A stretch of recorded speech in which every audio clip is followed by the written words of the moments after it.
مسند احمد کی حدیث میں ایک عبرت انگیز واقعہ درج ہے جسے خود نبی محترم سرور کائنات حضرت محمد صلی اللہ علیہ وآلہ وسلم نے سنایا۔ اس کی تفصیل کچھ اس طرح ہے کہ ایک دفعہ ایک شخص نبی کریم صلی اللہ علیہ وآلہ وسلم کی بارگاہ اقدس میں مسجد نبوی میں حاضر ہوا اور اس طرح عرض گزار ہوا: یا رسول اللہ، میرے والدین آپ پر قربان ہوں، میں یہ جاننا چاہتا ہوں کہ کیا کوئی ایسا مومن بھی ہوگا جو جہنم میں جلے گا؟ پیارے آقا یہ بات سن کر پہلے مسکرائے اور پھر ان کا چہرہ سرخ ہو گیا۔ سارے صحابہ بھی حیران تھے کہ ایک عام سا بدو اتنا اہم سوال کیسے کر سکتا ہے۔ پھر نبی کریم نے سرگوشی کو توڑا اور یوں فرمانے لگے: ہاں، ایک ایسا مومن ہوگا جو جہنم کے گہرے کنویں میں 1000 سال تک جلتا رہے گا اور وہ مسلسل گونجتی آواز میں یا حنانو یا منان پکارتا رہے گا۔ اس کی آواز اس قدر اونچی ہوگی کہ تمام اہل جہنم اس کی یا حنانو یا منان کی تسبیح کو سن سکیں گے، بلکہ اس کی یہ آواز دوزخ سے باہر بھی سنی جا سکے گی۔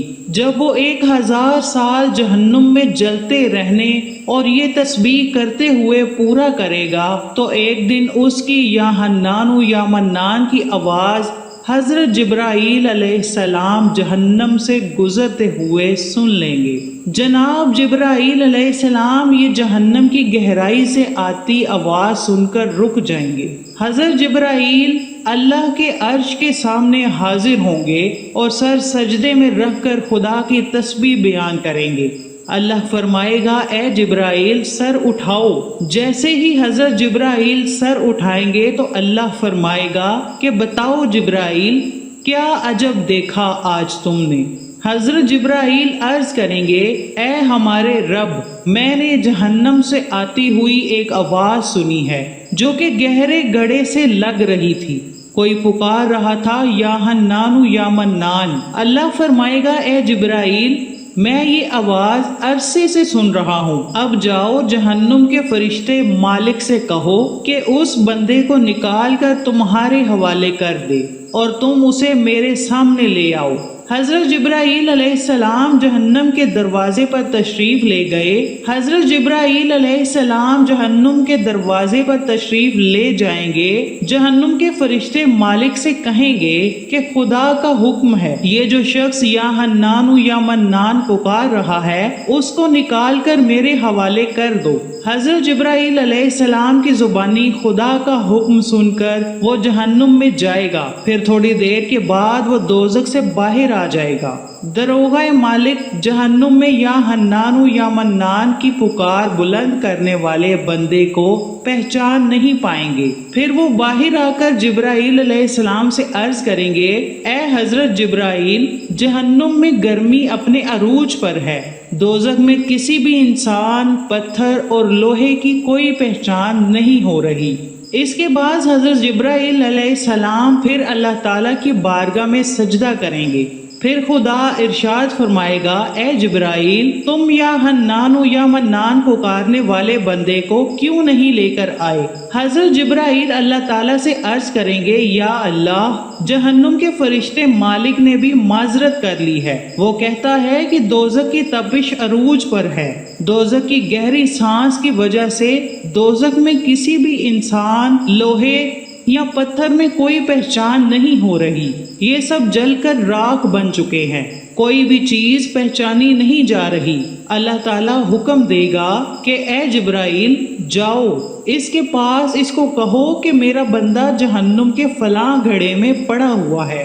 اس کے بعد حضرت جبرائیل علیہ السلام جہنم کے فرشتے کے پاس آ کر اس کو خدا کا حکم دیں گے۔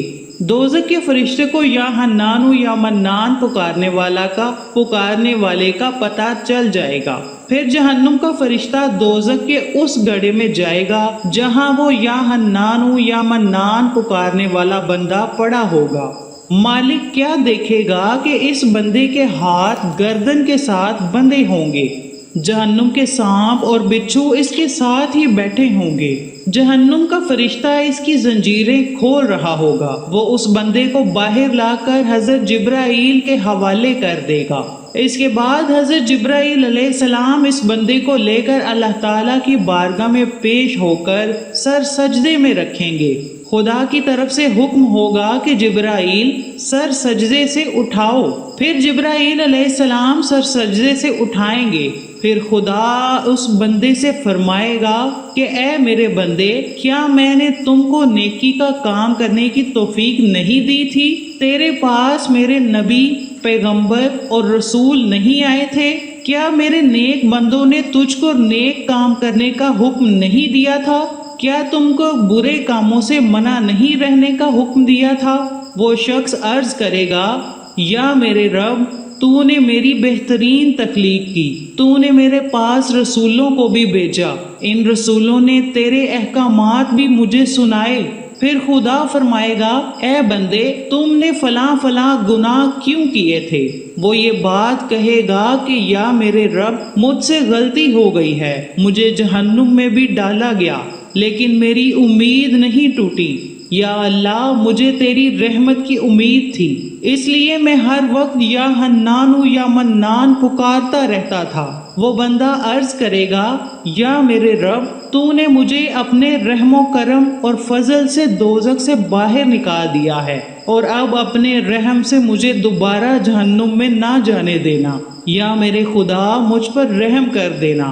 اللہ تعالیٰ اس بندے کو فرمائے گا کہ جاؤ، میں نے تم پر رحم کیا، میں نے تم کو معاف کر دیا۔ پیارے بھائیوں، آج ہم اپنے گریبانوں میں نظر ماریں تو کیا ہم یقین کے ساتھ کہہ سکتے ہیں کہ ہم نیک اور متقی ہیں، کہ اللہ تعالیٰ ہم کو جہنم میں نہیں ڈالے گا؟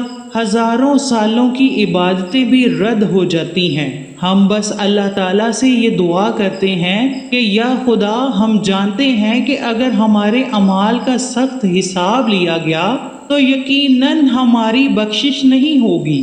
یا خدا، ہم بہت ہی گناہ گار ہیں، ہم کو اپنی رحمت سے جنت میں داخل فرمانا، ہمارا سخت حساب نہ لینا۔ حضور اکرم صلی اللہ علیہ وآلہ وسلم نے فرمایا کہ قیامت کے دن جب حساب کتاب ہو رہا ہوگا تو اللہ تعالیٰ کچھ بندوں کو بغیر حساب کتاب کے جہنم میں داخل کر دے گا۔ صحابہ نے عرض کیا، یا رسول اللہ، وہ کون سے لوگ ہوں گے؟ آپ صلی اللہ علیہ وآلہ وسلم نے فرمایا کہ ظالم حکمران، وہ تاجر جو جھوٹ بول کر اپنا مال فروخت کرتا ہو، اور وہ بندہ جو بوڑھا ہو کر بھی زنا کا عادی ہو۔ آقائے دو جہاں حضرت محمد صلی اللہ علیہ وآلہ وسلم نے فرمایا کہ یہ تین عادات جس بندے میں ہوں وہ جاہل ہے، جو سننے سے پہلے ہی جواب دینا شروع کر دیتا ہے، بات کو سننے کے بغیر ہی جگڑنا شروع کر دیتا ہے، علم نہ رکھنے کے باوجود فیصلے کرنا شروع کر دیتا ہے۔ اللہ کریم ہمیں اپنی رحمت کے سائے میں رکھے اور دنیا اور آخرت میں ہم سب پر اپنا فضل و کرم فرمائے۔